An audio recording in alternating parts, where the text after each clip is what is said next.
And I believe we are live. What is going on, everybody? And welcome to episode 9 of the Xbox Live Party Podcast.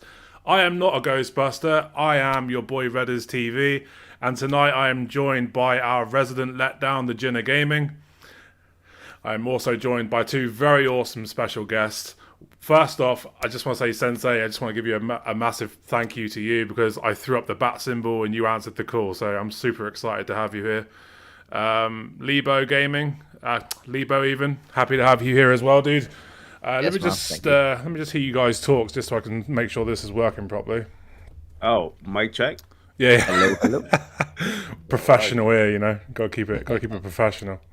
So yeah, weird in the lobby with not being able to hear the countdown and the music. Yeah. I can't even hear that on my end. I can't even hear that on my end. It's really weird. So what I did is that I actually opened it up and just had it on another screen. I was able to hear and check it, and it worked fine. Yeah. So that's good. So yeah, what have you guys been up to? Sensei, you go first, dude. Let us know. I want to start off by saying this first. You said that you threw out a bat signal to get me here. That's a total lie, guys. I had to beg to get on this show. He did. True. And Ash not being here was a perfect opportunity, the golden opportunity. And I'm here now, so it was more like me begging to get on the show than you calling the bat signal. So let's get that out the way. You had to PayPal me. Let's get that out the way. But no, man, been doing nothing but gaming like I always do. Still on my grind with, you already know, with my Elden Rings. For those who don't know, I've been grinding on my Elden Rings. Still doing that. Going on New Game Plus 2. Over 300 hours now on that game. Just happy that they announced what's that one game, that PlayStation exclusive. Now I get to play that banger on my Game Pass. Oh, Bugsnax. Bugsnax. I get to play that banger on my Game Pass. It's a solidified game now. You know, it's good now. You know, it's on Game Pass, so it's perfect. Nothing can go wrong. I'll tell you what, other than that, man, been doing that and catching up on my. I started school. You know, I'm going to school, so nice. Doing that, but that's about it, man. Nothing special. Yeah. I was thinking when they announced that Bugsnax was coming to Game Pass, I was like, great, let's see all the Xbox Pro guys that were like shitting on it because it was on PlayStation. I want to see how many of those come forward and go, oh yeah, it's amazing. I can't. Well, you're gonna get two things. You're gonna get the Xbox Pro guys talking about, I can't wait to play it. Yeah, and then you're gonna get the Sony guys. Now that it's a multiplayer, it's gonna say that game was garbage, anyways. Yeah, I can't wait to see how that's gonna pan out. So, LEEBO, what have you been playing this week, dude? Go on, tell us. This week I have been playing Martha is Dead. Yeah, it was very dark, horror twisted game. A lot that went into mental health, and she had a lot of light on back in the World War that people that suffered mental health didn't get the help that we do today, you know. And so playing that game, you know, as a social worker in mental health, it was like it brought a bit of different understanding and like views, and it was a good game. I enjoyed it, but it's pretty twisted, and I wouldn't recommend anyone playing it if they do not like sort of like scenes that's self-harming and stuff. Yeah, I know Xbox, they didn't censor it, did they? I know the PlayStation ones did. No, I got it. I played it on PC, and it showed you everything. And it was at a point I was like, oh no, you know, this is a no-go. I can't do horror games, man. I don't like that feeling of like being on edge all the time. I like yeah, well, this wasn't actually a horror game as such. It was more of like, you know, suspense of like, well, horror is suspense, I suppose, but it was more of like how someone's mind could just really, really just snap. Yeah. And she doesn't know what's real anymore, and she just. You actually, as a gamer playing it, you actually don't even know what's actually. It's a bit like the Joker film. You actually don't know what's real or what, you know, and you have to kind of piece it all together. And by only doing that is play the game more and more and find clues. Because you can complete the game within a couple of hours, but if you really want to find out actually what happened, it lasts up to about 6-7 hours. And maybe in May I went for the full trophy hunt. And I saw I saw that video that was going around Twitter. And where it shows them like cutting some woman's face off, I kind of just that's her sister. That is Martha. Yeah. Oh, right. Okay. Yeah. Fair enough. Jinna, what have you been up to? I've been playing PlayStation exclusive bangers such as Godfall. And Forza Horizon 5. I'm back on the grind. I'm in the top 2% in the world now. I bet he's not. I bet he's not really. I am. I'm interested in Forza Horizon, where I keep taking photos of the leaderboard to see how far I'm moving up and what have you. In the last 11 days, there's like nearly 400,000 now, because I checked again today, new players in the last 11 days. So that game must still be selling by the bucket load. Like, you know. That's cool. I keep meaning to go back to Forza 5. I haven't played it in ages. Great. Yeah, I think I needed a break from it. Now I've come back to it. I cannot stop playing it. That's cool. And yeah, Godfall, I've put about 4 hours in. It's actually what do you think of that? Bang average. You know, really? It's exactly what you expect. I got it for 10. I always wanted to play it, but a lot of people are saying, "Oh, it's just Destiny without guns." I was like, "Oh, fair enough." But yeah, I always wanted to play it. That's so how I might pick it up now. Yeah. That's how I felt about it too. It feels like a hollow Destiny. It looks like a hollow Destiny. Like it's missing a lot, but it looks fun for the hours you may play with it. So yeah. That's one of those games that could only be achieved on PS5 because of the super fast SSD in it. Yeah, yeah. I can see why. You look at it and it's best looking game I've ever seen. It does look stunning. What is it? $40 for like the whole complete edition? Yeah, I got reward points left over that were expiring, so I got it for 10. So yeah, rewards for the win. I had that pyro guy then on Twitter trying to tell me, how much did you spend to earn those points? I didn't spend a penny. I don't believe you. You can do a lot of them in Game Pass. I've got the screenshots if you want to see them. It shows all my purchase history. I didn't spend a penny to get them. I just play my Xbox and they give me money. Well done. So. Yeah, a lot of people assume that rewards is something that you have to pay. I mean, obviously, you're going to be spending on things that you want, like games that gives you back 6,000 points, but you're not going out your way to do that. You're already going to buy the game, just get rewarded for it, and then you use the points. I'll tell you what, I really love people think it's just games. You could do Game Pass. I bought food on it one time. I bought Domino's on it. Like literally, I got Domino's delivered through my points. You could do that? I mean, in the States, I mean, just there's different options. Domino's is one of them. You can change the Amazon gift card. You can change it into Target gift card. Like anything it has on that store, you just transfer it to that. I bought Domino's pizza for the family one time with it. Like literally, pizza on Microsoft. I like it when they do those. I mean, if you know they got a banger coming out, like a AAA, and they give you like those 4,000 reward points that you for buying it. I quite like doing those because you get like a $5 back when you buy the game. So it's like, that's ideal. That is good. I've earned 50 quid since November, and I haven't done one of those cards for the 6,000. So, yeah, I've done all right, and I'm not there every day trying to absolutely rinse my. So I think you're trying to get a high five. Well, I'm trying to get the blurriness out. It's all blurry. It's like, what the heck?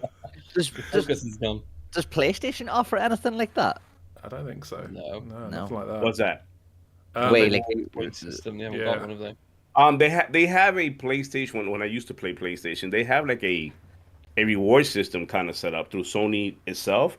It's just not quite the same. It's not as intuitive or easy, like user friendly as the Microsoft rewards are. With Sony, you gotta go out your way and go to like the corporate website and do some weird stuff, and then you gotta sell your soul, and then I believe they charge $70 for that, and then you get into I'm going on. I'm playing. I was going on. I've just put one in the chat for you, Redders. Oh my god, what's this? I'll go ahead and change the background. Maybe that's what it is. There we go.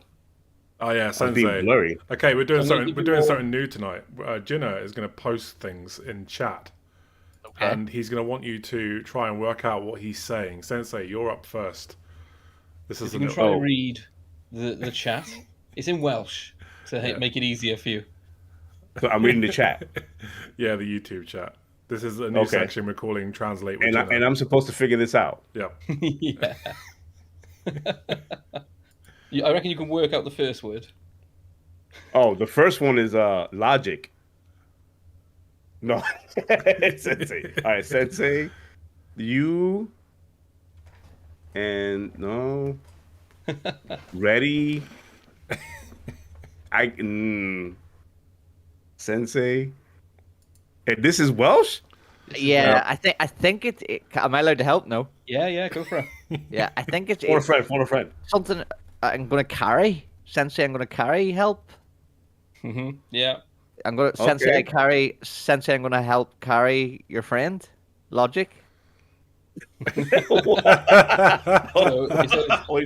talking about Halo? Are you carrying on Halo? What is this? Sensei of the Wii is I am Sensei, but they do it backwards. Oh. Rydwin Cario Roisemeg Bob the Thul is basically you're saying I am Sensei and I carry logic every Sunday. I knew he was carrying there. Amazing. Logic. I didn't put him up to this, man. He's in the chat too. Oh man, you are. It's crazy catching strays out there, man. That's crazy. Hey, is Ash in the chats? Yeah, Ash is in chat. He's I see he's talking enjoying. Shit. Oh, sorry. He's enjoying the Welsh rain, which his mess about Final Fantasy VII. You need to stop that. So yeah, things have been a bit boring for me this week, game wise. I've been playing Tiny Tina's Wonderlands. Managed to 1K that. Well, that's not boring. That's a good game. It is a solid game. It gets a bit repetitive at the end because, like the end game, you're basically just running. Shooter, isn't it, like Borderlands? Yeah, it's set in the Borderlands universe. It's it's Tiny Tina. She made her debut in Borderlands 2. So you're basically playing like I saw that you 1K'd it. Yeah. It's yeah, I saw that.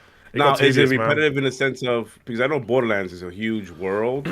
Yeah, it's only. Is it repetitive meaning that is a lot of the same side quests happen over and over again? Or? To be fair, to say it's repetitive is not really fair because like I'm an achievement hunter, so I want to get all the achievements, and to get all the achievements, you have to run the chaos trials.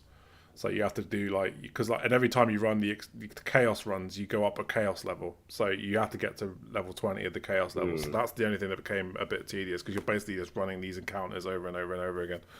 But as like a game wise, it's absolutely solid. You know, the story's great, characters are great, the story writing in it is fantastic. Like the way the comedy bounces off, it's fantastic. I can imagine with Tiny Tina. I mean, yeah, Tiny Tina was always hilarious anyway, but then you throw in Andy Samberg and you throw in, Wanda Sykes and Will Arnett. It's just a very good, very entertaining little game. And so, I 1K'd that, and I have been playing Smite again because I don't stop playing that fucking game despite how much I hate it. And that's about it for me, really. Oh, mate, it's become a real problem. The thing is, I love Smite. I hate the community. The community is one of the most toxic communities I've ever played with. Every game you get an issue with somebody, it's not a fun experience. But because they buy gems, high res don't do nothing. So it's one of those. So yeah, that's about it. That's about it for me. If I thought you'd mentioned Smite, so I had one ready for you, Redders, as well. Mate, I can't. To me, that just looks like you tripped over with a Scrabble board. It basically means. I think you're saying something about. I know what it means. Is that something about Pokemon? I think you told me this earlier, didn't you? Now, something about playing Smite. I'm a big shit who loves Smite. Fair enough. That's so true. The guy's never off it. I actually thought it said shite. I'm a big shit that loves shite. So we have some topics to get through tonight. Let me just find what they are. Okay, so Remedy Games have announced this past week that they are teaming up with Rockstar Games to remake the first two Max Payne games. What are your thoughts about this? I tell you what, mate, I'm excited, super excited. Dude, I'm stoked. We spoke about this on Sunday, me and Logic. Really stoked about it because it's not just so we all know the GTA remastered and how that turned out to be. And we all know that's if you didn't know, it was outsourced and done by like a mobile gaming studio, and we got what we got. But this is not that. Rockstar is funding Remedy Games to make these two games. And if you guys didn't know this, those two games were made by Remedy, literally by Remedy. I think Remedy made one; it was their IP. Then Rockstar bought the IP, or they sold it to Rockstar. They ended up making part 2, and then Rockstar ended up making 3 on its own. But they're asking Remedy Games to go ahead and get on board again to do 1 and 2 as a remake, not a remaster. So it was a sneaky kind of drop when I saw this on Twitter, because even I was double taking. I'm like, is this real? Because Twitter, you don't never know people doing these things. I looked it up and researched it so that it was for real. And I'm going, we're gonna get Alan Wake 1 and 2. Max Payne 1 and 2 again. And I'm sitting here going, I can't wait. And I'm literally looking. I had the physical copy of Max Payne 3, 1 and 2. Unfortunately, it didn't have digital, so at the time GameStop was a thing. I traded it in, so I don't have the copy. But I'm looking into repurchasing these things so I can play them through backward. But I'm excited, man. Max Payne 1 and 2. by the same people who made the originals, Remedy Games, using the Northlight engine, it's going to be amazing. Yeah, I can't wait. It's one of the first games to ever introduce bullet time, isn't it? And that's what I remember about Max Payne. It was just, I love that whole diving around corners, just doing the whole like twin shooting thing. That's fantastic. But what I'm really hoping is that this piques enough people's interest that they go, well, you tell you what, let's do a Max Payne 4, because I feel like we need a Max Payne 4. Max Payne 3 was fantastic, absolutely fantastic, and I think there's still love for the franchise. I think they could could easily sell a Max Payne 4.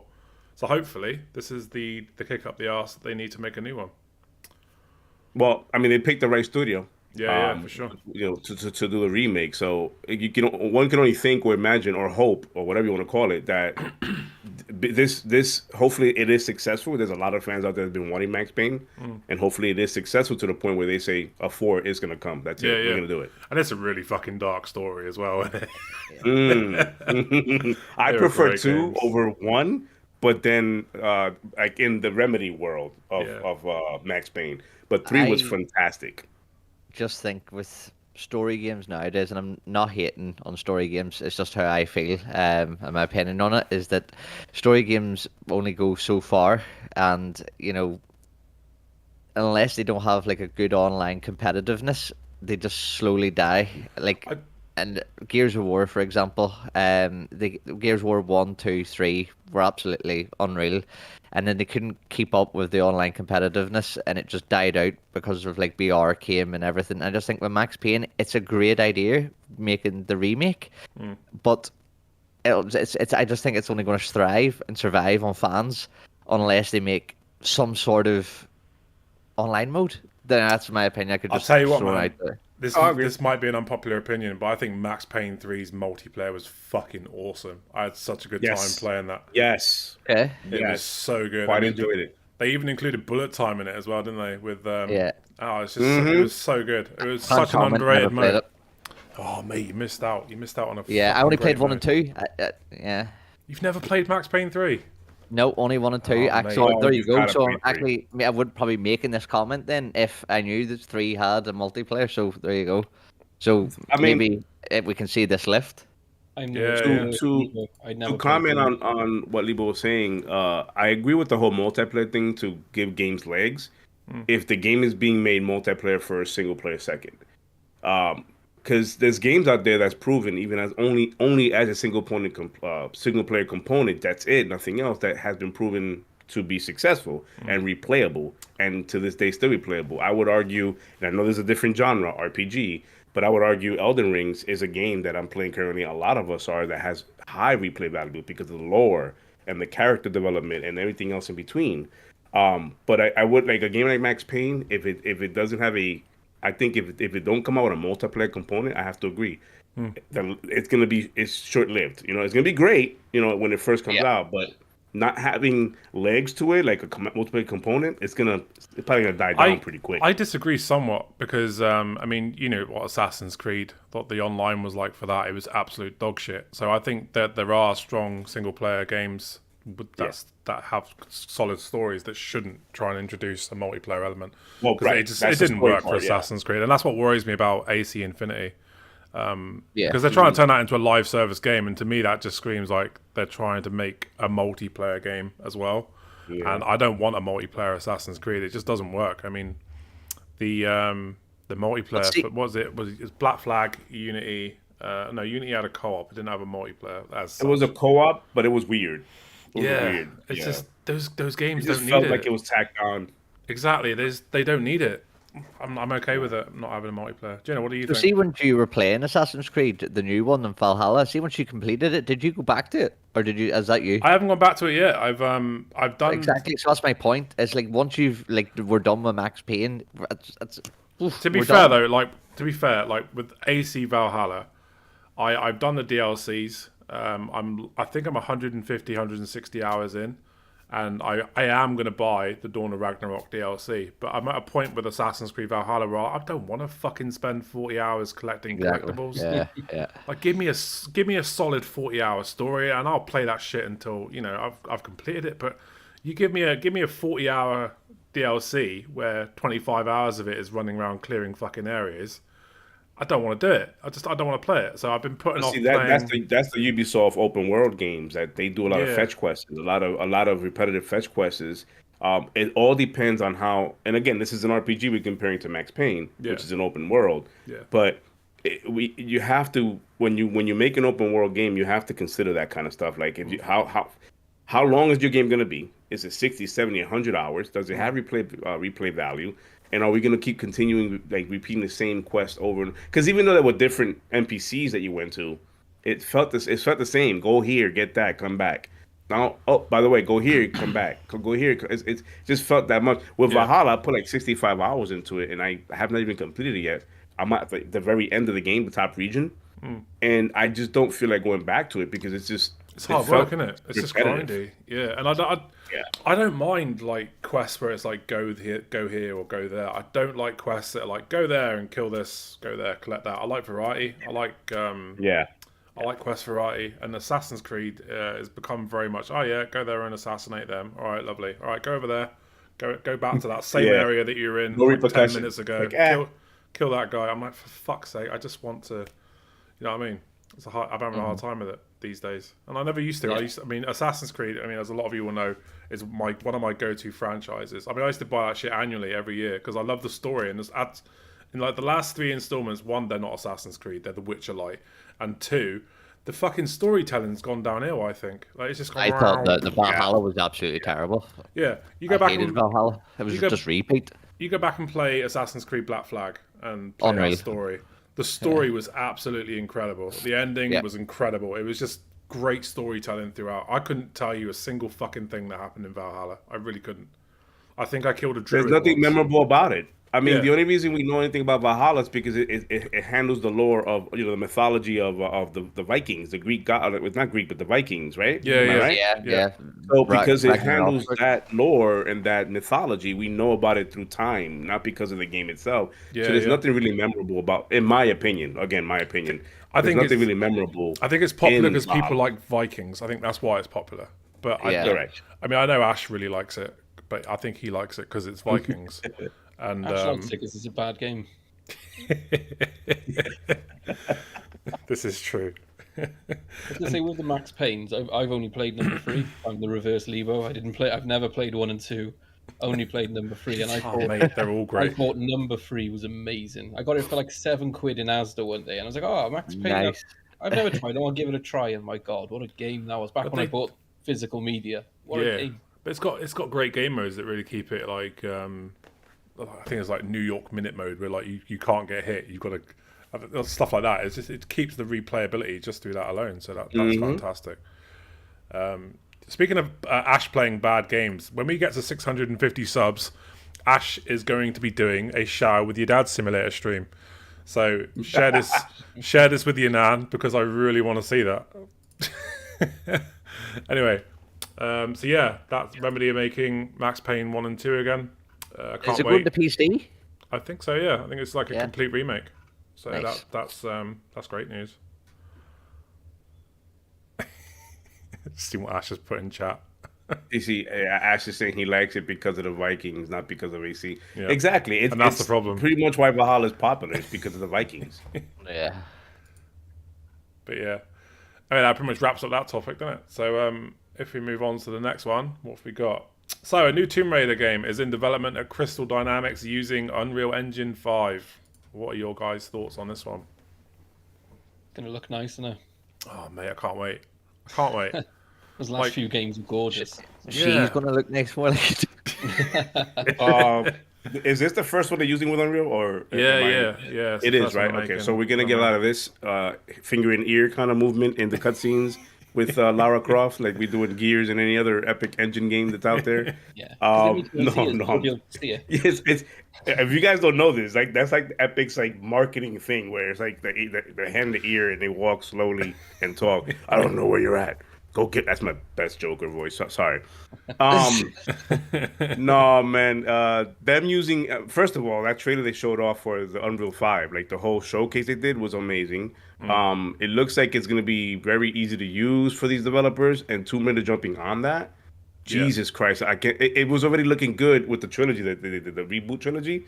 As good as that looked, I can only imagine what Unreal is gonna make it. Like how far is it gonna go with Unreal Engine? And those boys over at Crystal Dynamics, the girls and guys over at Crystal Dynamics, they've proven themselves they can do a great storytelling game. We just spoke about. He's coming off the heels of that conversation. Yeah. Where they can do a great storytelling game. Now that they're gonna have a tool that's very easy to, from what I gathered, very easy to use, because that's how they showed it off. Like, it's an easy drop in, drop out kind of engine. I can't wait to see what we're gonna like. What's gonna happen with that. And also, I want to know where the story's going, because the trilogy wrapped up the reboot. So where they're going with it now, it's gonna be a good mystery to unravel. There's some saying that they're remaking the original Tomb Raider in Unreal 5, and then there's some saying that it's going to be a complete new game. But I'll tell you what. Yeah, I thought it was the shadow of the Tomb Raider they were trying to wrap up on the old one. Yeah, Shadow of the Tomb Raider was the last of that trilogy. Yes. I hope they go full new game. I hope they don't just drop in something they already made into Unreal 5. Yeah.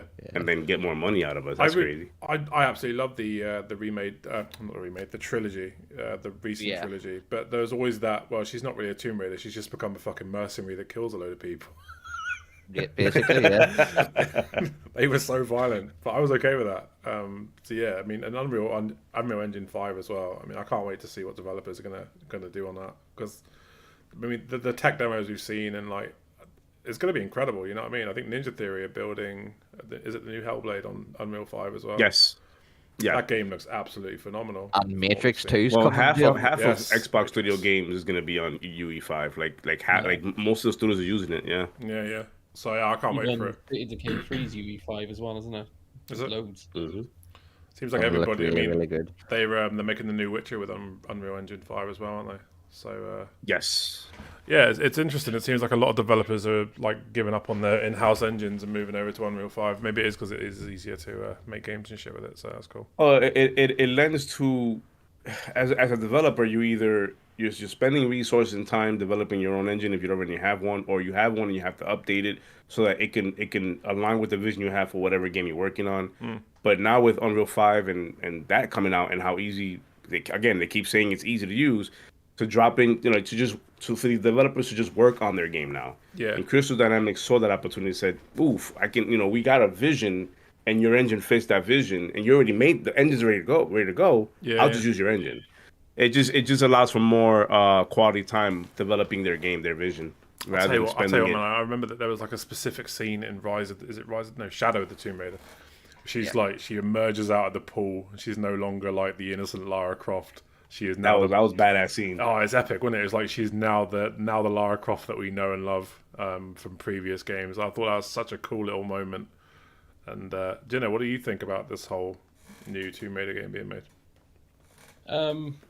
Yeah, it'll be fun. It's going to look good. I mean, it's going to be Tomb Raider. Yeah. There's going to be some jumpy it's alright. bits, It's not Halo. Occasionally there'll be an animal that tries to kill you, I imagine. I hope they keep that. Probably a bear or a tiger. They're quite common. One thing I want to say about the whole UE5 thing, I imagine for developers, a lot of them switching over is less risk. So, Sensei was saying, if you've got your own engine and you've got someone who's been working on Unreal 4 for like 10 years and you bring them in, you've then got to teach them this new engine, get them up to speed. Whereas if everyone's on UE5, it's going to make it so much easier just to bring them across and hire them. Bad news for the coalition. They're probably going to have to pay their people more to stop them all leaving if everyone's using it, because they're seen as masters, aren't they, of it? This is what CD Projekt Red was saying as well, wasn't it? That was the reason why they've moved The Witcher to Unreal 5, because their in-house engine, is it the Red engine that they use? They said they don't have to worry about it breaking like down the line when it comes to Unreal 5. I think they don't have any faith in their own engine after Cyberpunk. So yeah, it kind of makes sense if it is easier to develop with. Good. Kind of glad that they said that though. That CD Projekt Red said that we're moving over to that engine. After what happened with Cyberpunk, which I am a fan of Cyberpunk from launch day.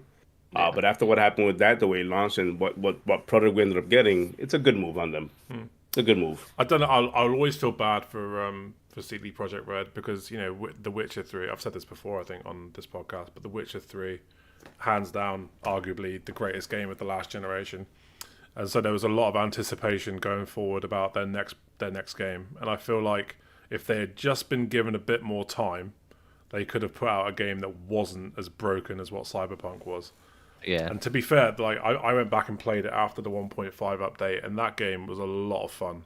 I mean, I would easily say it's one of my favorite games I've ever played. It was just a lot of fun. The world's enriched. It's beautiful. It's just great storytelling. A lot of people didn't like the storytelling, but I thought, you know what, it was fucking a good little mindfuck. I thought I just really enjoyed it, and they've announced as well that they're not giving up on it. They're going to keep working on it, and they've got DLC coming for it. So yeah, oh yeah, they tweeted that. Yeah. I don't want to see them kill that franchise. I really don't. I don't want it to be a one and done. I want it to be, you know, I want it to be a Cyberpunk 2078 or whatever it is. If they have, I mean, if you look at their with Witcher, they supported Witcher over the years. So I mean, the Witcher launch was not the greatest launch. I mean, not as bad as this game, but Cyberpunk. But the Witcher launch was not. It was a rocky one as well, and they supported that to where it's at. Where it's at today, it's well loved. And like you just mentioned, I mean, them saying they're not going to give up a Cyberpunk. I hope they don't. Hope they continue to support, because this franchise needs to grow. I want to see more out of it. Like, it's a beautiful world, like you said. And then I revisited back when they did the update with the whole 4K and all that, and I'm going, wow, even it looks stunning, doesn't it? Yeah. It's stunning. It's an amazing game. I enjoyed it. I mean, I really didn't fall in. I mean, of course, I have a Series X, so maybe because of that, it ran it a lot better. But same. I have buddies of mine who ran it on their older consoles before they got a Series console, and they played it from start to finish and enjoyed it. They still do. It's like, oh, okay, cool. So it all depends on the user experience, but I just found it to be really good storytelling. I thought because I don't want to spoil it, but you are pretty much fucking doomed whatever happens, aren't you? So, I mean, you get that right off the bat though, like right from the beginning of the game, you get that, like you're doomed. That's why I really want a DLC. I want there to be, you know, a little bit of hope that it's not all for nothing. So I'm looking forward to getting more news from it. But yeah, what do you guys think? Where could you go from that DLC point? Because the ending was pretty like, bye. Yeah, you'd have to save him, wouldn't you? You'd have to save him. I think they set it up for DLC though. It's why it ended the way it did. Maybe a new character or something, because without a spoiler, he just they could save him. They could find a way, Lee. They could find a way. Okay. He does. Spoiler alert! He gets married to have kids. He does. And never comes back. He settles down with Pan Am. Sounds like a happy ending. I can't wait to get there. Yes. He gets the Disney princess ending he always wanted. I've literally done the bit at the beginning with the woman in the bath, and then you have a shootout in the car, and that's as much as I've done. The thing is, oh my god, really? I'll come back to this. And it doesn't. Man, it doesn't really get into so it. Much. Yeah, it doesn't really get into it for about 10 hours. You've got to get into it for about 10 hours, and then it really starts to open up, and then you understand why it's a great game. But like I mean, it's very linear in the first 5 to 10 hours. You really got to like spend some time with it. Which turned off a lot of people, because here's an RPG game, open world, and then the first like few hours is like, what is this? It's linear.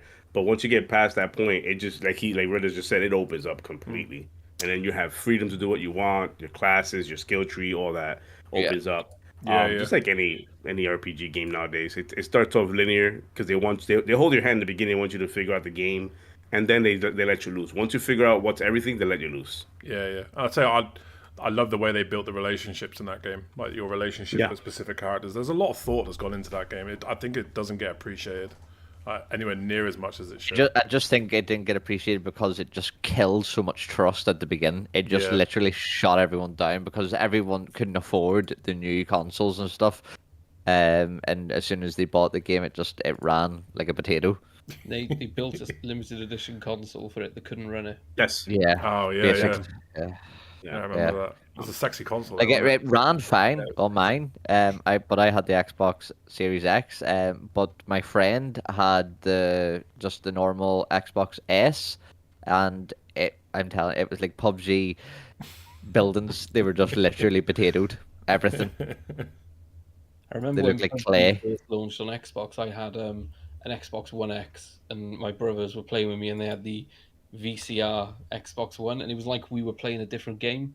Like they'd land on the floor and no textures loading. The one game we played, my mate landed, he went into a house, and then a cabinet spawned around him where it hadn't come into the game yet, and he was stuck there the entire game with just his head sticking out the top of a cabinet. So I could see it all perfect, but on his screen, that cabinet wasn't there. And then when he walked over to it, the cabinet was there, and he was stuck. Yeah, amazing.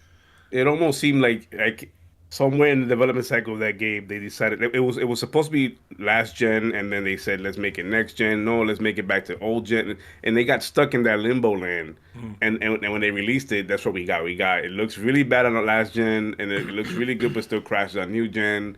It was like in between, and that's unfortunate, you know.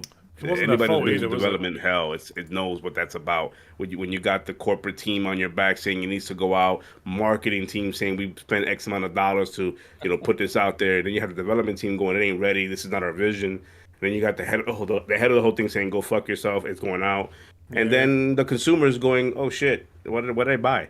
So yeah, I'm hoping that because.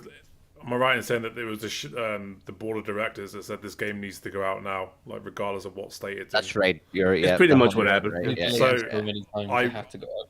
I really fucking hope that they look at the next game and say, you know what, guys, just take as much time as you need. Like, we don't need another Cyberpunk. But did it not take such a fucking long time in the first place? I don't think it was that long, was it? I thought it was in the making for like 2.5 years, 3 years. It's closer to 4 years. That's madness. I try to remind people when it comes to developing games, there has to be I don't care what game, I don't care if you're Call of Duty. There has to be a minimum of 5 years, at least 5 years to develop a game, so you can work out the major bugs, the major crashes, a lot of major stuff. And I'm talking about from purely from a developer's perspective. That's what I'm talking about. I'm not talking about the marketing side and the corporate side getting involved. I'm talking about just you developing the game. It takes about 5 years. A lot of these indie developers that are popping like Tunic and they're popping out games like this, they take 5 years, if not longer, to craft the game. Yeah. Before they put it out and show it to the world and say, we're working on this. That's it. We're working on this. And that's 3 or 4 or 5 years into it already. A lot of these AAA studios are forgetting that part of the process. They're wanting to pump out games because the cash flow, the cash grab is there. Yeah. So they're wanting to pump out games, especially when it's your annualized titles, your Call of Duty, your Assassin's Creed. Well, no longer Assassin's Creed, but those annualized titles that are coming out every single year, it's literally a copy paste. I'm sorry I'm going off topic here. I totally agree. I'll take BF 2042, for example. That game... And if you guys follow me on Twitter, you know that I praise the shit out that game, and I was all about I can't wait to play this because they marketed it off as a Battlefield 4 on steroids. Yeah. And then you get something completely different. Why? Because they felt the need to change their core values, their core beliefs in that game, and go away from what they used to and give you specialist characters. If you played Battlefield before, that's not what it's about. They no more revolution. Buildings don't fall down no more. They gave you a damn tornado. Hurricane or whatever that got repetitive after a couple of games. It just became that. They marketed dog tag taking, snatching, and I made a big deal of that on my social media pages. I made a huge. I was big on that, dog snatching. Dogs. I'm gonna take your dog tags. Then you play the game, non-existent. It's just not there. Yeah. So that's what I meant about like DICE or whoever the developers input X developer into this scenario, they have a vision they want to work with. But then you have these others that come in that went to school for something else, not developing games, that are influencing the whole thing because of money grab. They want the money grab. So I always say 5-year development on titles is always the mark. That's the sweet spot there before you can even push out any marketing in it. Yeah. What do you say, Lee? I was going to say, just out of interest, I want to know, anyone who's played Elden Ring what's it running like? Elden Ring? Okay. Yeah. Yeah, it's okay. It's running okay, is it? It's just any online game over the past couple of years now that I played, from Crossfire X to PUBG to what's that other one? Warface Breakout. All were just literally throughout on a dish and literally run like absolute garbage till the point that they made their money, and then that's the way it died off. Crossfire X was amazing, wasn't it, Jenna? Game of the year. Game of the year. I love my Crossfire X. I'll tell you, just to go back to what. They fixed that now, though. Just to go back to what Sensei was saying, like, I mean, they did a beta, didn't they? I think it was like August, September. For Battlefield? For Battlefield 2042. And yeah. Stevie Wonder could have fucking seen that game was nowhere near ready for release. And yet they've still like released it 2 months later. It needed a ton of work. I mean, it was obvious playing the beta, it needed a ton of work. And what I didn't like was how EA went about dealing with the aftermath when the game came out, blaming everybody. I mean, fucking everybody. They even blamed Halo. They for blame why 343 Studios as if they don't have their own problems. Like, like stop. But see, that's poor management. Yeah, and it's showcased out to the world how poor the management was. They blamed it on everybody but themselves. Exactly. The direction of the game went south. It needed more time to bake. You can tell they tried new ideas, and it like the moment that beta came out and I played, I'm going, they went with specialist class. It didn't make any sense to me. That didn't make any sense in a Battlefield game. Like, everybody's a medic. Yeah, why are they taking away? Makes no sense. All it needed is 4 classes. That's all people want. 4 classes: support, medic, assault. That's it. That's it. You don't need to have these specialist characters. Stick to what Battlefield is known to do. This is it. Yeah. This is what Battlefield does. You don't have to be. And here's the thing: for years they've been chasing Call of Duty. Exactly. Like that whole Call of Duty, I want Call of Duty money. I want Call of Duty community.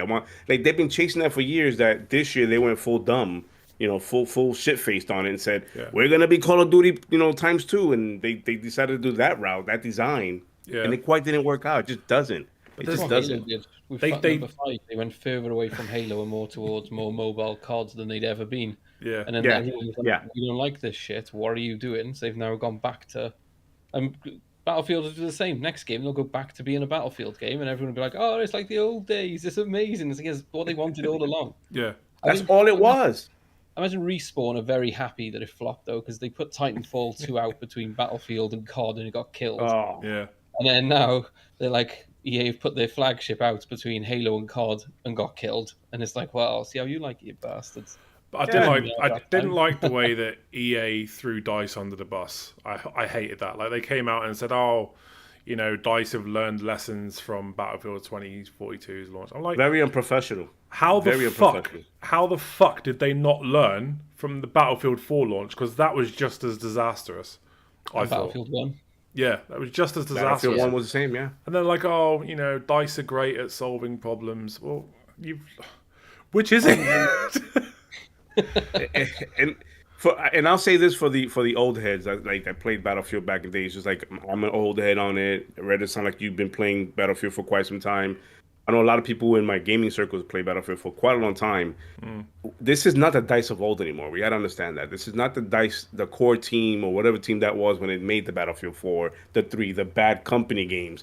This is not that team that we're now in this, they still use the moniker DICE, but they're not the core team that used to be. Yeah. So we're getting commercialized mobile games right now. It's where the market's going.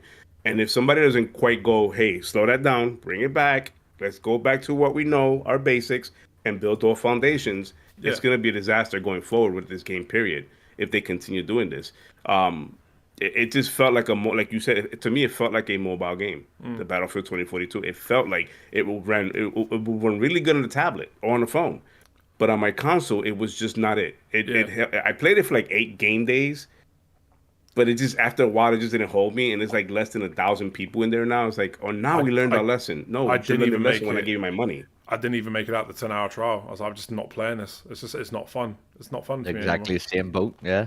And like I was looking on because like Ginna was showing like how many hours he's put into a game on Twitter the other day, and I was looking through my my time spent playing games.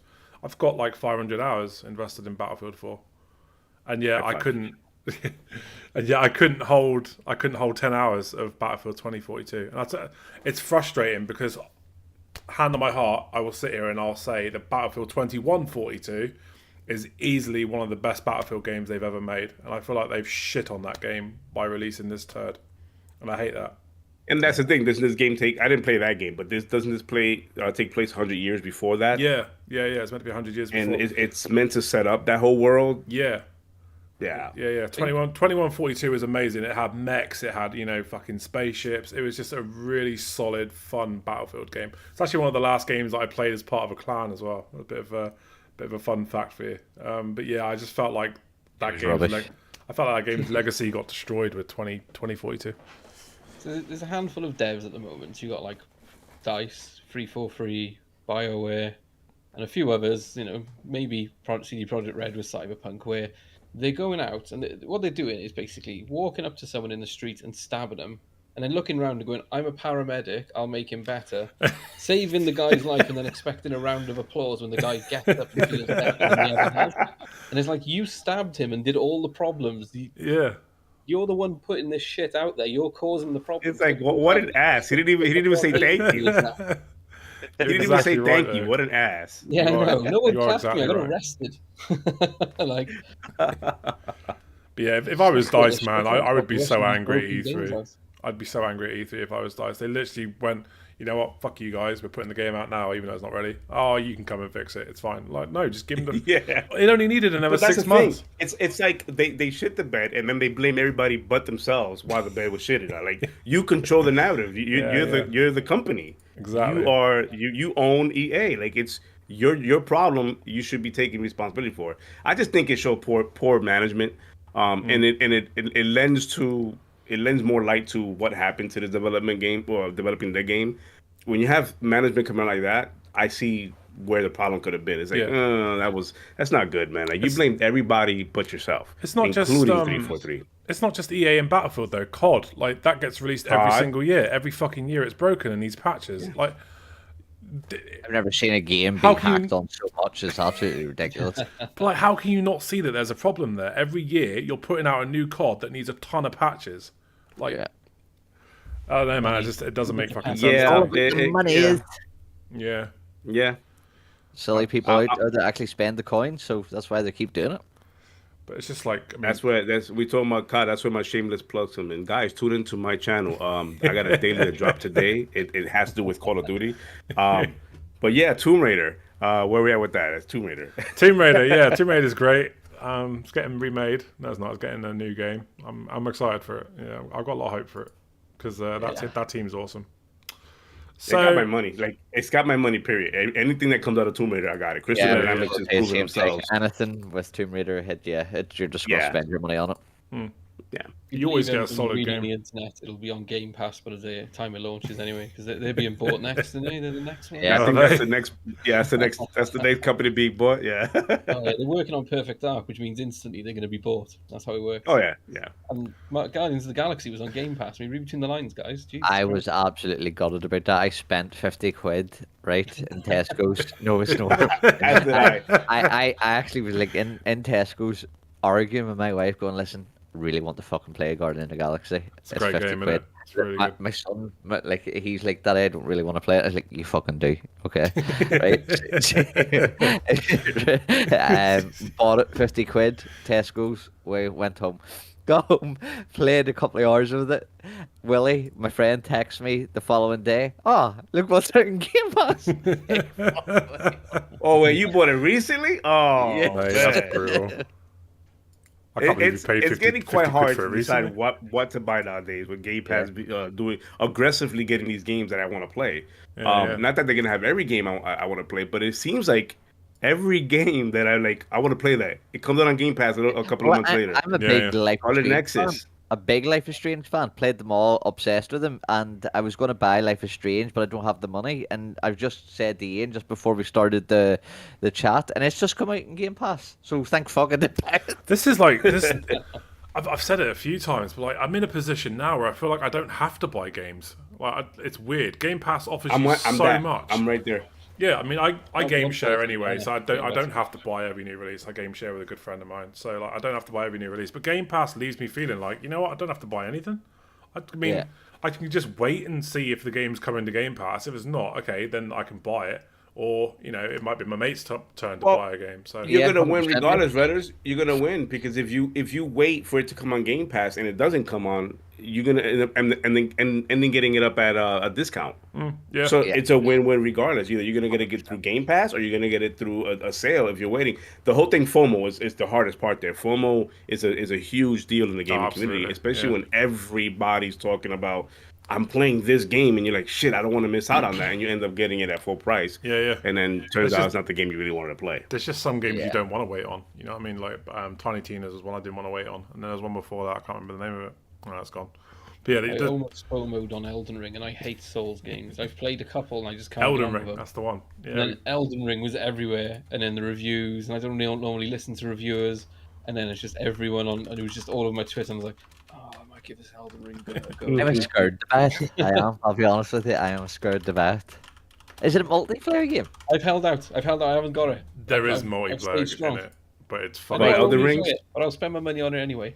Yeah. So like if I back can we play together? No. Are we talking about Elden Rings? Yeah. Yeah, no, it's not your traditional multiplayer. It's not like we can pop in and out whenever we want and play the game together. Yeah. It's not that. That's where I got duped at. Like, not duped, but that's what I got sold on, because when they showed it off in the marketing ploys that they always do, they made it seem like, and it has co-op, but they never really went into it. And I'm not a Souls guy, so I don't know about Souls games.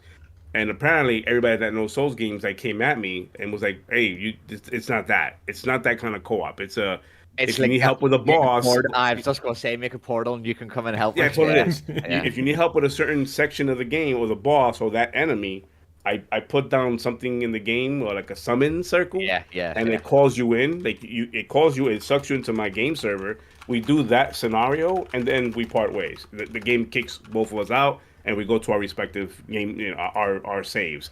And you get XP for like helping that person. Yes, you get anything you get within that co-op session.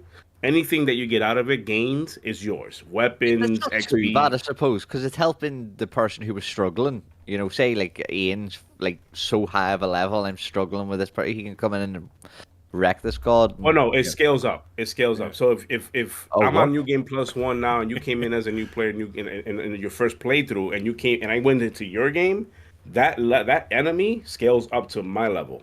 Souls games don't have an easy. I wouldn't say my level. It's somewhere in between our levels. So if you're 1 and I'm 5, it'll be in the 3. Right. Okay. Yeah. You're still gonna struggle though if I go into your game, because if I'm a high player, yeah.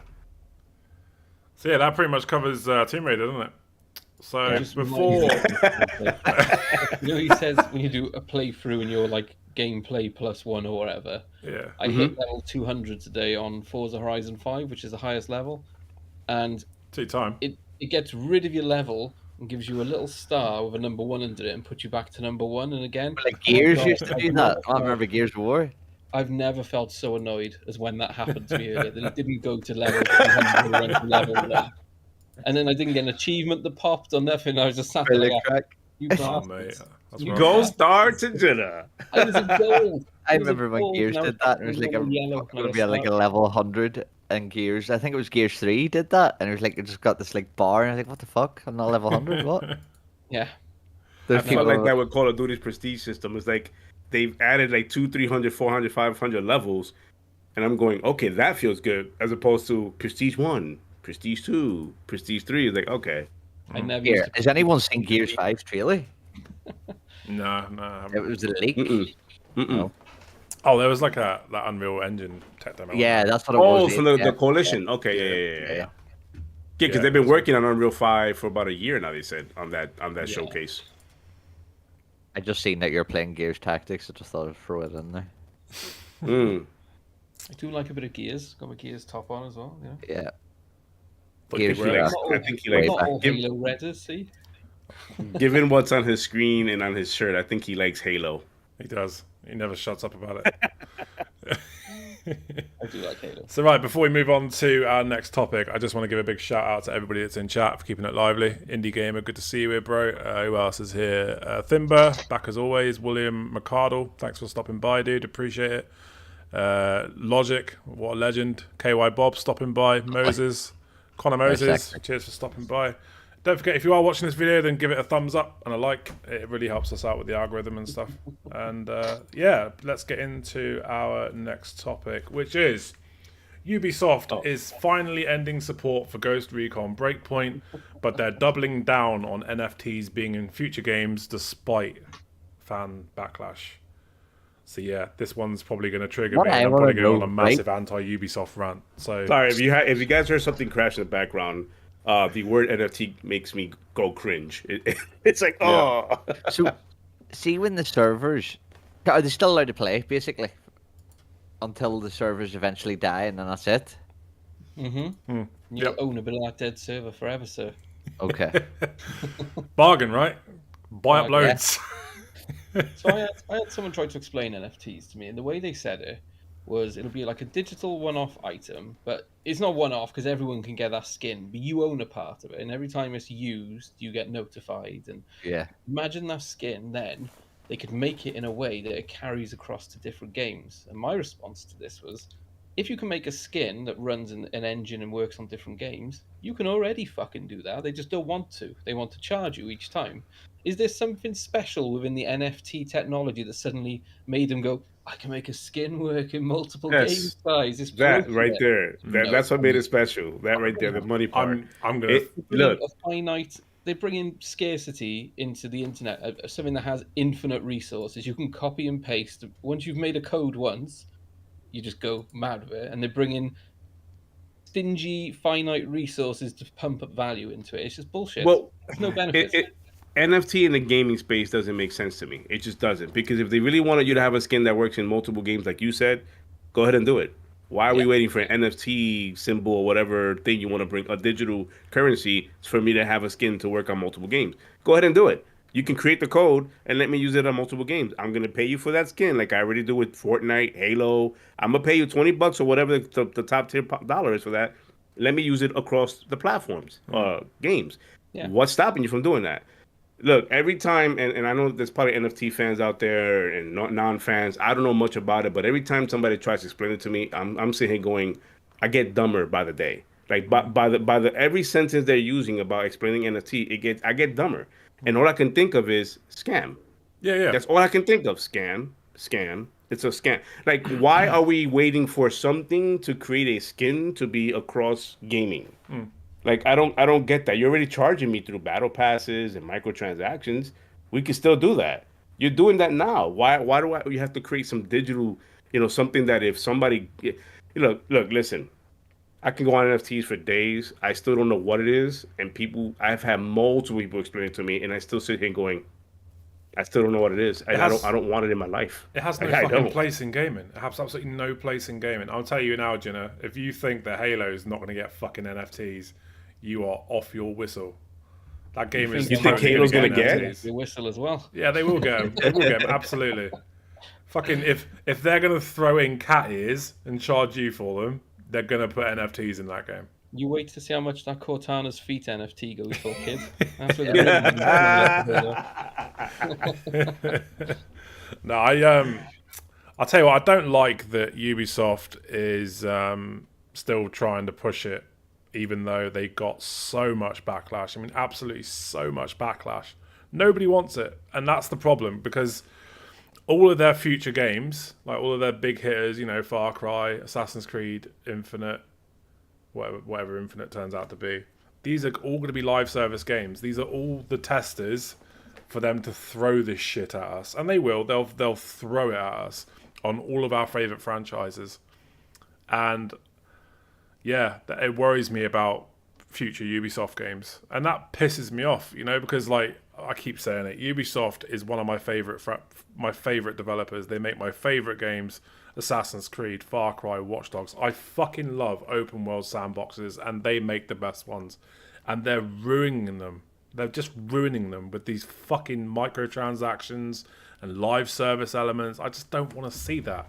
I feel like if I give you, 60 quid or even 70 quid of my money, I want a full fucking product. I don't want, oh yes, this is a live service game. You can keep paying us. That's the new generation coming now. That's what they do. I hate that. I absolutely hate that. Yeah. It just I don't want to nowhere near my games. It looks like Ubisoft tried it. They got a whole bunch of backlash, and because of that, now they're kicking and screaming and going, well, so if we can't have what we want, you're not going to have what you want. Not to say Breakpoint was a great game. I absolutely loathe Breakpoint. I enjoyed Wildlands, and I don't know what happened to Breakpoint. It was a complete opposite of what Wildlands was. Yeah. I ended up getting it on sale for 20. Like every Ubisoft game, come Black Friday, they go half off or less than that. And I ended up getting it because I love Ghost Recon back when it was Ghost Recon Advanced Warfighter and all that back then. And then they came out with this game, and I'm going, ooh, more of this. And then not only that, but the guy that plays Punisher was introduced as a villain. Is it Berthnell? Yeah. Yes, John. Sold. I said, you know what? I'm getting this. I'm sold. The cutscenes were beautiful. He's in it. He's a great actor. I ended up getting it. It was nothing of that. It was just complete garbage. I said, what? I don't know what I was playing. And then they say NFT, and then backlash, and now that's what I feel like they're doing. I feel like it's that, like, you know what? We're not gonna get NFTs. We're not gonna support this game anymore. I'll tell you what I found really funny about it. They announced a few months ago that they've started handing out Ghost Recon Breakpoint NFTs to staff, and then a few months later they literally kill all development for for Breakpoint. So it's like you've literally just proven why NFTs don't work.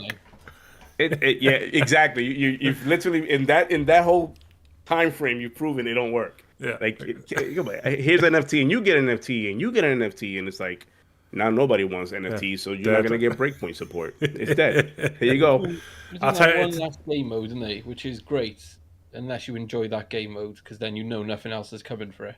You're gonna jump in, be like, "Oh, this is amazing! This is really revitalized Ghost Recon," and then you read online they've already announced they've killed the game before they've even dropped this new game mode. So. It's shit though, because like Ghost Recon Wildlands was a great game. I bought Breakpoint on the back of Wildlands because I really enjoyed Wildlands. I thought, oh, this is gonna be great. It's got the Punisher in it. He's gonna be like the main villain. I thought, fucking sold, sign me up.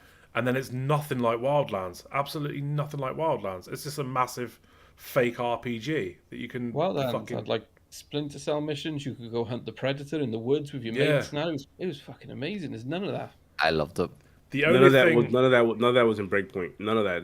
They dismissed all that. None of it was in Breakpoint. It's and here's the thing. Ubi has been known to support their titles. They to this day they're supporting D2 Division 2, and they've come out and say we're still working on DLC, more extra stuff, because they saw the community is passionate about the Division games. Same thing with Splinter Cell. Same thing with Assassin's Creed games. The support is there because it's being made to play like it's a video game you're supporting. But when you announce NFTs, you got backlash, and then months later, hey, guess what? We're just gonna cut support. It's just too fishy to me. It's just really weird. It's like, oh, you know what? We gotta cut support now. Yeah. It is what it is. Yeah, we're gonna move on. They've even announced they're supporting The Crew 2 still. So, like I love the original Crew. That's one of my most played games. The Crew. I was surprised on the list. It was so good. But The Crew 2, oh my god, it ran like ass. I didn't want to touch it. And then I bought it because we went on sale recently because they announced they're doing a next-gen patch for free. I think it's in June that gives us 60 FPS, 4K, and they've announced they're doing like weekly stories now and new content every week. They're like throwing their weight behind it. Finally, it took years. I didn't even know that. That's very good. I love Crew 2 when it first came out. Yeah, it's getting a full next-gen patch and weekly new storylines and street cars and stuff. I remember like one of the major selling points for the original The Crew was the fact that you could drive across America. And it's like meant to have been like the same size. I don't know if that was actually fucking true. That concept sold me. The whole drive across the whole country thing, it sold me. Is that actually the case though, or is it like, Yeah. It's a mini version. So the cities, it takes about a couple of hours to drive from one side of the map to the other. Oh, okay, got you. In a supercar. So you're blasting away. It's a huge map. And then they did the same thing for that. So that game came out. It was actually pretty good. It didn't look as good as the trailers. And then halfway through last gen, they released a patch, even for the base Xbox One, where they redid the entire graphics and physics for the game. Yeah. And it looked superb. All of a sudden, the game looked amazing. So that must say they're not working anytime soon on the 3 then, if they're doing all that. Yeah, they did it for the first one. Now they're doing it again for the second. They might, like, if they release a third, don't buy it till a couple of years later because it'll be a agreed game. But just to go back to Ghost Recon, the only thing that I didn't like about Wildlands was that map was fucking huge, but it felt so dead. I like that because you're banned. I was okay with the map being big, but like it felt so empty. It felt like there was nothing going on. No life. Like it was. I agree with that. You go to the towns and like just like apart from like your enemies that you have to kill off. There's just nothing. Did anyone play it online? Well, I quite enjoyed how they did the tree in that, because that's like now looking at Ubisoft games like Assassin's Creed, you see this is like the beginning of that tree they used to kill off lieutenants and then kill the captains and then get to the big guy. Yeah. Like they implemented that in the Far Cry games, in the Assassin's Creed games, but it started off in this in Wildlands. It started off in there, and even though the land was empty and everything, I always took a chopper anyways. But I quite enjoyed the whole. In was South America and you like drug lords are around and they made the parts that were populated, they made it feel as authentic as they could. I got robbed a couple of times, and didn't apologize for it, like that kind of stuff. I got stabbed, like Jenna said. I got stabbed, and the guy healed me up and expected a thank you from me. He killed me. Then after that, I was like, okay, cool. No, but the game, I liked Wildlands, man. Wildlands was a really good game, and I'm just disappointed that Breakpoint went a whole different route. They're meant to be working on another one, aren't they? I can't remember the name of it. They leaked that list of leaked Ubisoft games that are in development got leaked, and they're actually planning on a new one. So are they? Yeah. I can't remember the name of it. I think it's like Breakthrough or something. Ghost Recon. Well, I hope so, because I hope this wasn't the last part of it. I mean, they just got to go back and play their Wildland game. Yeah. It seems like they didn't. We all did, but they didn't. Ubisoft, they forgot what it was about. Ubisoft feels so out of touch with their fans. That's the thing. They don't feel like that, and it's felt that way for years. Like I honestly believe that is it Yves Guillemot. He needs to go at this point. He needs to go. He's asleep at the wheel, and he's just not listening to his fan base at all. So I remember playing Wildlands and I had a couple of just fun times with my brothers and my mates and that. And I remember the one time we brought one of the guys on who just picked up the game. We were talking through how to play it, flying a helicopter, like Sensei said, and a helicopter always does this on there. It doesn't fly in a straight line. And we got above where the mission is. And right, go. We'll parachute in and we'll land here and there. But obviously we forgot the guy who's obviously just picked the game up hasn't unlocked the parachute yet. So he's just left in the helicopter in the back, plummeting to his death. And then there's another mission where you have to raid the guy's mansion, but it turns out to be a stealth mission. So my brother-in-law, when we got there, laid loads of landmines on the floor outside on the road. He's like, if we need to get away, I can blow everything up. And when you start the mission, this is obviously a stealth.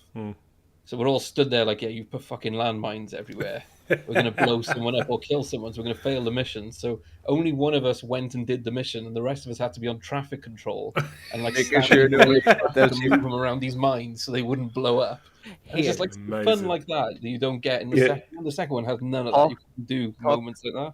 Talk about stealth. What about Splinter Cell Remake? How do we all feel about that, Connor? Ubisoft too?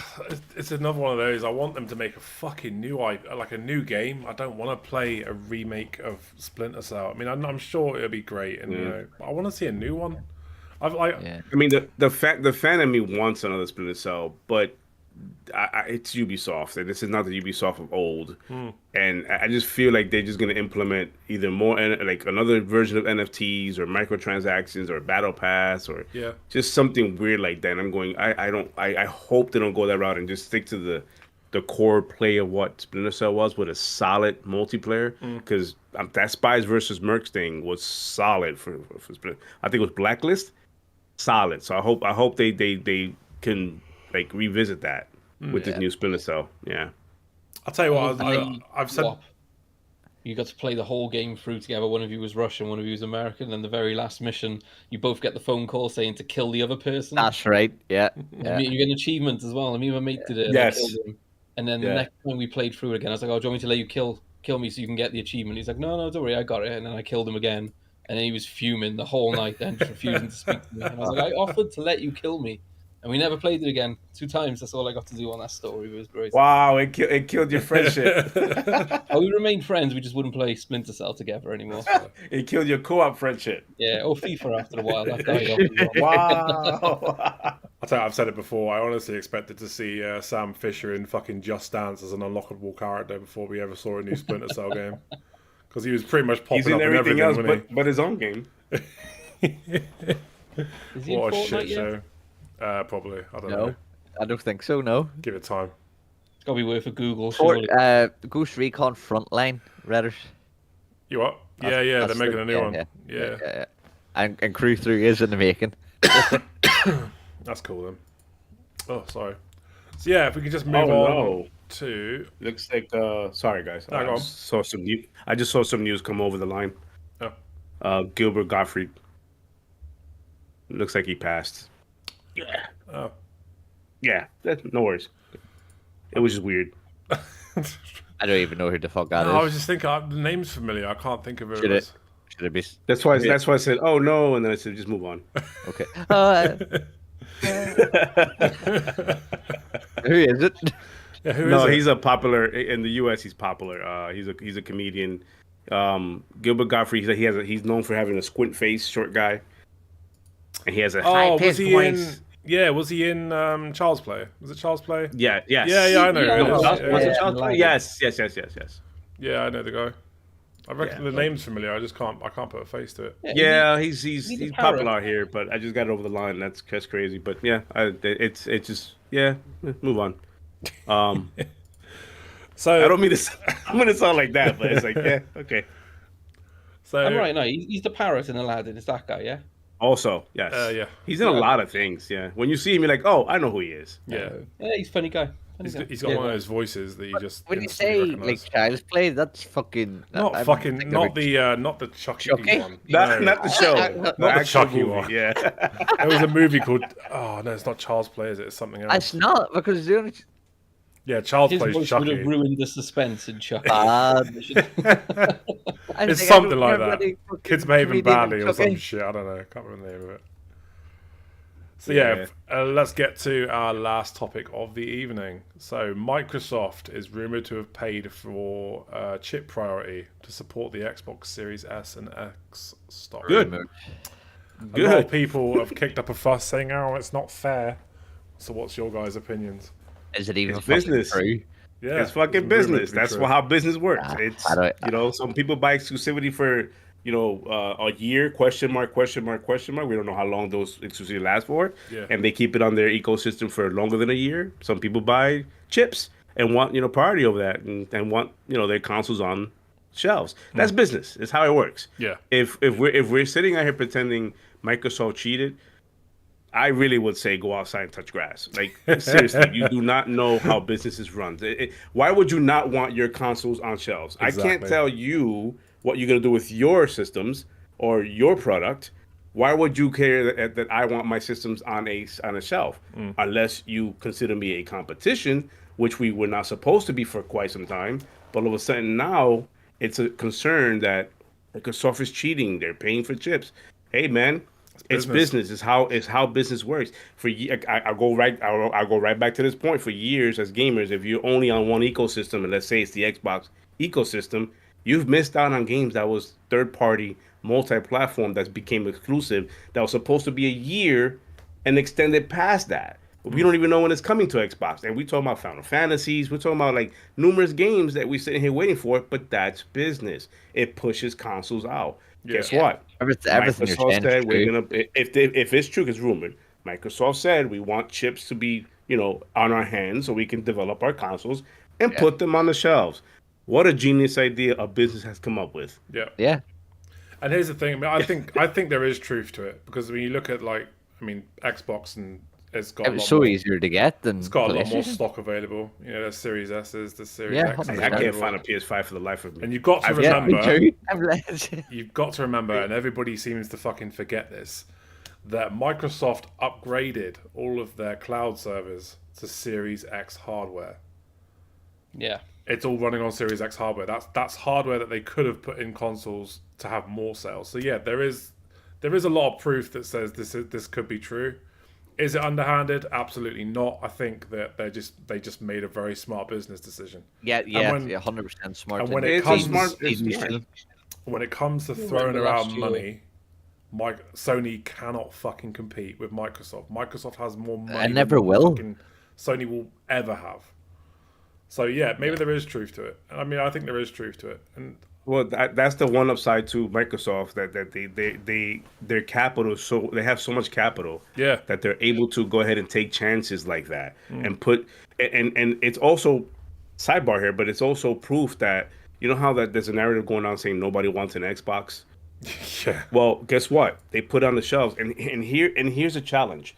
They went ahead and took the risk of whatever the chip implementation and getting it to their side. They pay for that. Yeah. But that's taking a risk because now they put on the shelves, and if the narrative serves correctly, nobody wants an Xbox. Those will still be sitting on the shelf. Yeah. They're not. They're selling out.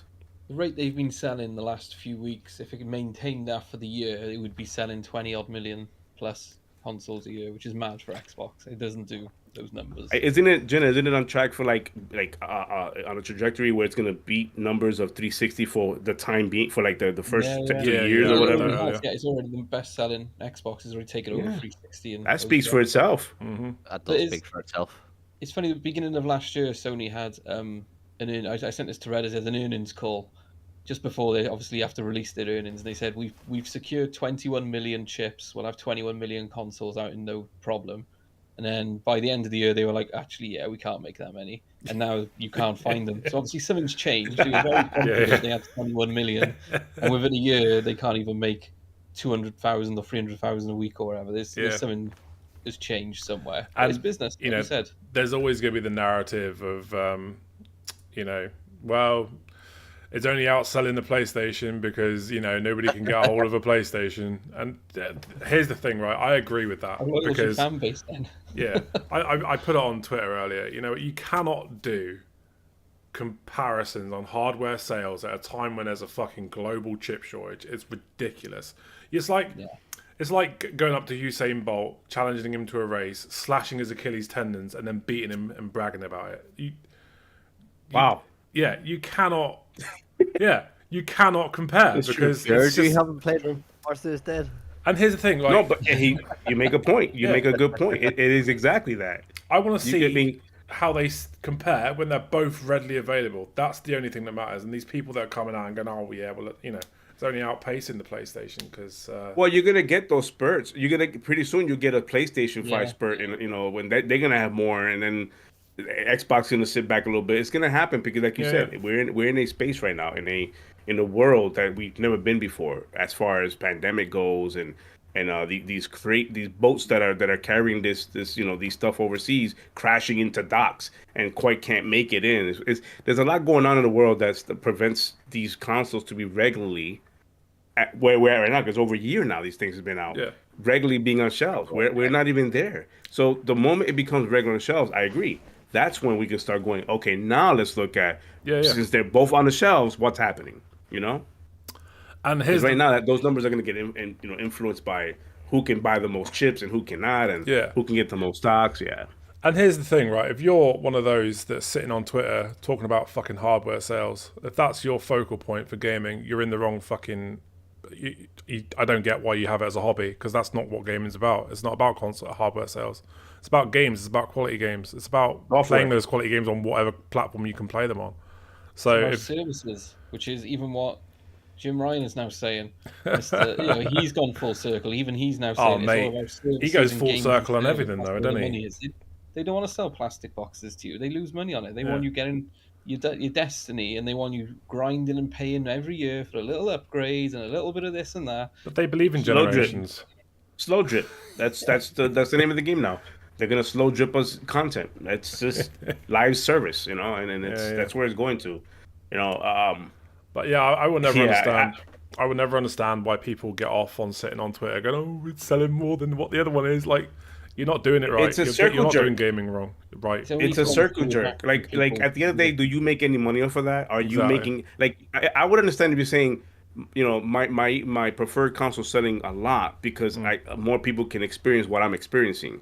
I get that part, but this whole we sold more than yours, so ours is better. That's I'll a never get it. Jerk conversation. I'll never get it. I'll never understand the way that some of these fanboys go about it. You would have to think that they're expecting Jim Ryan or Phil Spencer to turn up at their house and give them a reach around. It's that kind of you just get a fucking grip. It's not relevant. It's got into a weird space the way they plant their flag in their ass cheeks now. Yeah. With the whole I'm a PlayStation or even I'm an Xbox. Like even fanboys are on both sides. Let's be real.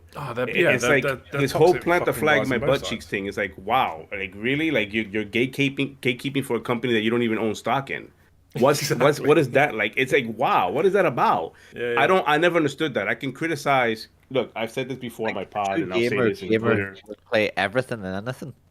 It's if you're a gamer, you play everything, anything. At the end of the day, if I'm telling you I'm an Xbox preferred player, I am. But I will play PlayStation. I will play Nintendo. Heck, I will play my PC if the game I want is on that damn thing. Because at the end of the day, you can call me a fanboy or you want, or what do you want to call me, or you can say my Xbox sucks ass. But guess what? It's still sitting right here next to me. I can still power it up and play. It doesn't disappear. It doesn't go nowhere. I still enjoy my games on it. All I play is PUBG, and it's the I will bring it up every fucking time I'm on here. We got to get together because I love my PUBG. Yeah, no, all I play is PUBG. He doesn't play anything else. And the biggest fan base and player base is on PC. Only play it on Xbox, and I've refused to play it on anything else. Why? I just prefer the controls. Yeah. So. Have you played it on PC? I have, and I suck ass. I suck at it too, but the experience is completely night and day from console to PC. I suck so bad on the PC. Everything on the keyboard is a option for that game. Everything. I play controller on the PC with it, and the only difference I've noticed is the field view. Like the field view graphical is so like you can see further. Yeah, go beyond 300 meters. It's Play-Doh on Xbox. That's why I'm glad that there's no crossplay in PUBG. Because if there was crossplay, we'd be at a disadvantage. I would die. Yeah. Completely disadvantage. I mean, not that we already are with the keyboard and mouse thing, but. Yeah. But even if they brought crossplay to PC and Xbox, they would need to implement aim assist in everyone. And I know this, everyone out of the Xbox and PlayStation community would leave because they love no aim assist. Yeah. And that's a old battle right now between PC and console. PC saying aim assist is a cheat, and then console saying, well, you have keyboard and mouse, that's a cheat. There's a pros and cons to both. I've tried both sides of it.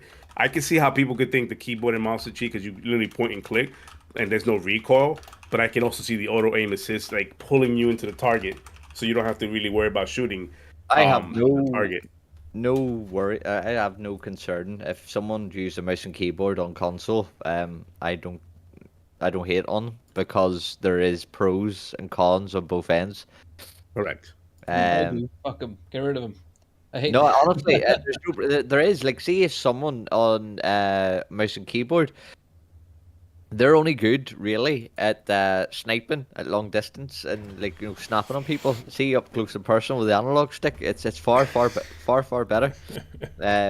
On console now, I don't know about PC. I did struggle with PC because people can run a lot higher frames.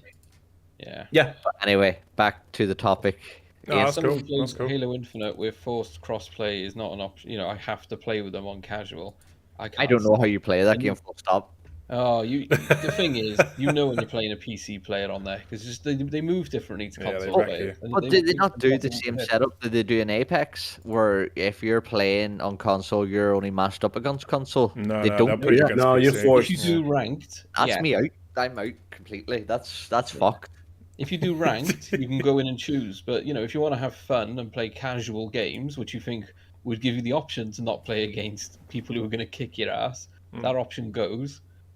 That's not fair. Like at least Apex have a decent system. Oh, so does Fortnite, and Fortnite has this no build mode now, where I've actually went on, and it's like if you're playing console, and say Sinners or Sensei's playing PC, it'll actually match us up with PC and console. But say me and Redders are playing console, it'll only match us up on console. That's a great system. That's a great system. I mean, I wish they would implement that more because on the Xbox side, like Battlefield 2042 and even Halo, they force you to do the crossplay. There's no option unless you go into your actual general settings of the console itself and turn it off. But then you get unpopular, like the games are not popular. But did you know this? It only allows you to do that in PlayStation. It doesn't allow you to do it in Xbox. Yeah, that's the weird part. PlayStation, Call of Duty is a good example. Warzone, you're able to turn off crossplay on PlayStation, but not on Xbox. Yeah. And I was like, fuck this. I guess this is the whole when everybody plays, we all win kind of concept. We got to accept that. That should always be the option to turn off whether you're playing against PC players. That should just be the standard option. Like, okay, give me the option to have fucking crossplay enabled, but give me the option to not play against fucking PC players. I'm not saying take it out. Just give us the option of turning it off and on. Or just crossplay with console only, because that is a lot of people don't realize that crossplay is not just PC. It's me versus Nintendo, me versus PlayStation.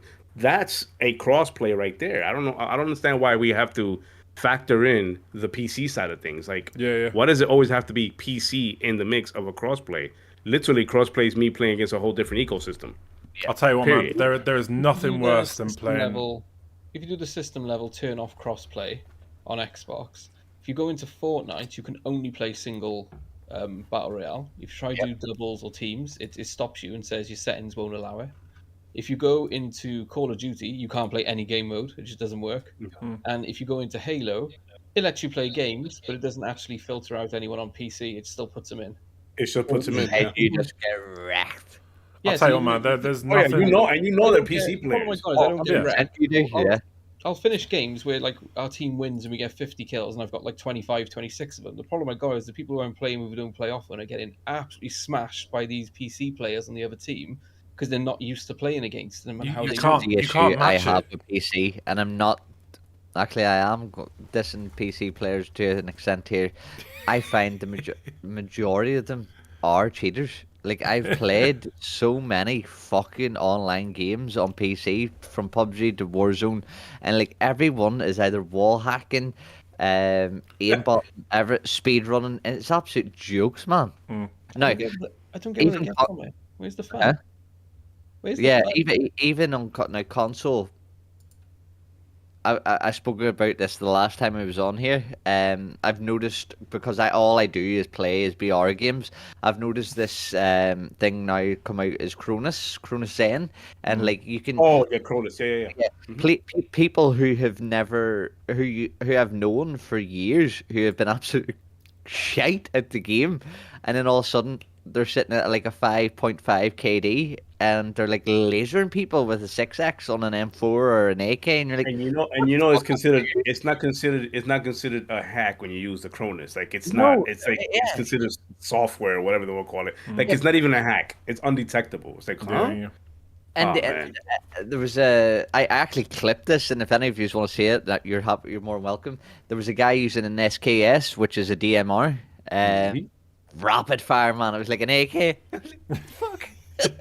And if you play with SKS, it has no recoil. So if you can, and it's a single fire rate gun. So if you get that to shoot like an automatic rifle, you're spot on. It's like it beats people. And nothing. PUBG and they couldn't do anything because it was untraceable. Again, shameless plug. If you want to watch my daily my daily video I dropped today about Call of Duty hackers, it's on there right now for you guys to watch. Yeah, world number 2 on it. World number 2. Number 2's on there for Vanguard. Number 2's on there. He's on there. I'll tell you what, man. Like, there's nothing worse than being in a first-person shooter and getting fucking railed by somebody that's on PC. You can't compete. Yeah. You cannot compete with the freedom of movement that the mouse offers you against the controller. It's not. And you can tell because they turn around so quick. Like you can shoot them in the back, and they're like, and it's like you're done. Are you happy? Are you happy if you're playing console and they're offering you medium to high aim assist against PC? I don't really know because I don't want to be on. No, I don't want to be on a controller. I agree with you. I agree with you. I'm still not happy. I want them on their own fucking way. I want the master race the way doing your own fucking thing. Keyboard and mouse will always be more superior to console to controllers, especially on shooters. It's night and day. I mean, even if you were to buy a keyboard and mouse for your console. Fair enough, but it gives me mental health issues fucking watching the motherfuckers fucking. I'm like, is that bastard cheating? Is he fucking what?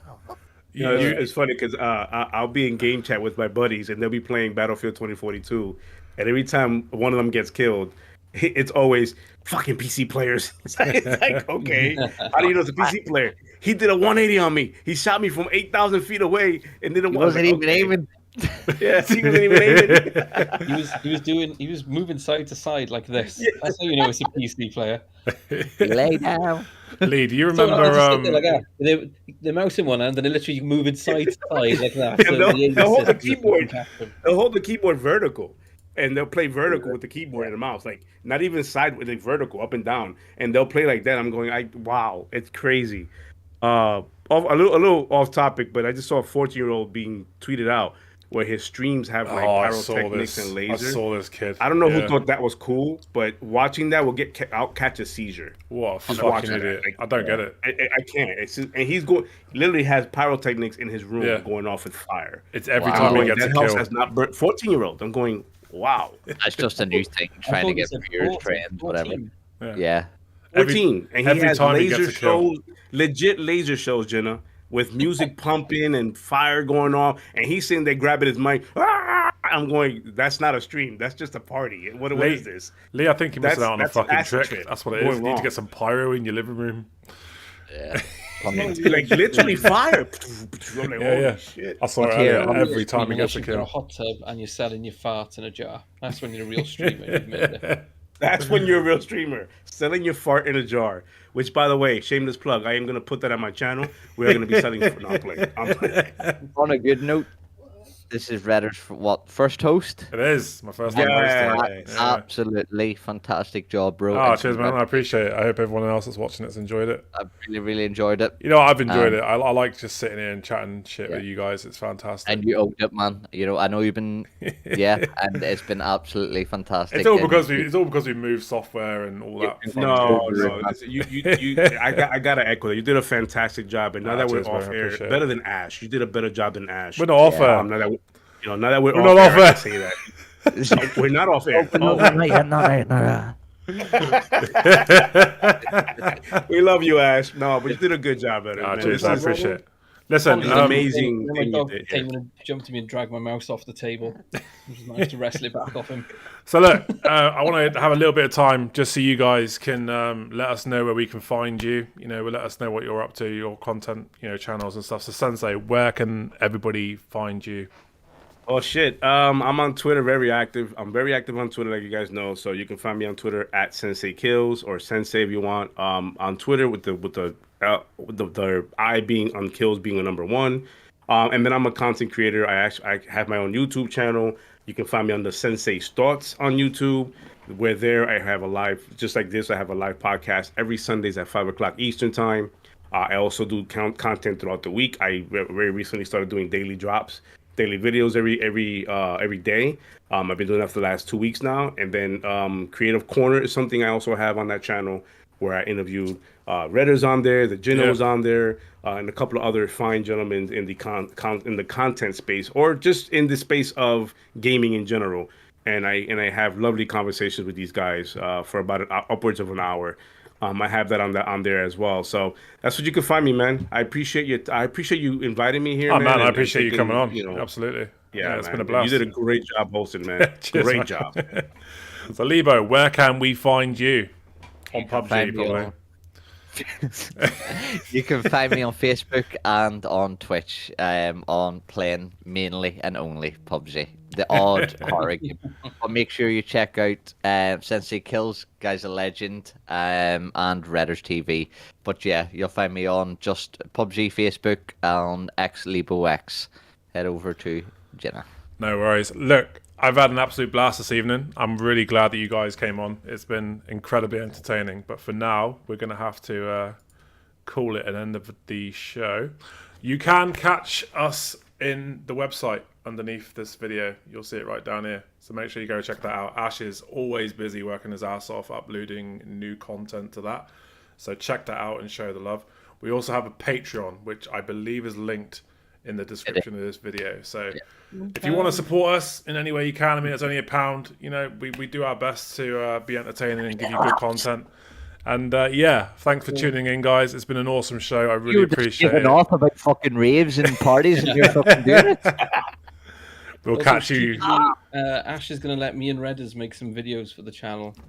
There's going to be some real weird shit coming the next few weeks. I can't wait. Oh, and before I forget, for the moment, the USA show is not going to be running on a Thursday. Bob's got some stuff going on, and so that's not going to be running for the foreseeable future. But I'm sure it'll be back later on down the line. But for now, this is Xbox Live Party Podcast. I'm your host, ReddersTV, and we are out. Have a good evening. Take care, guys. Much love.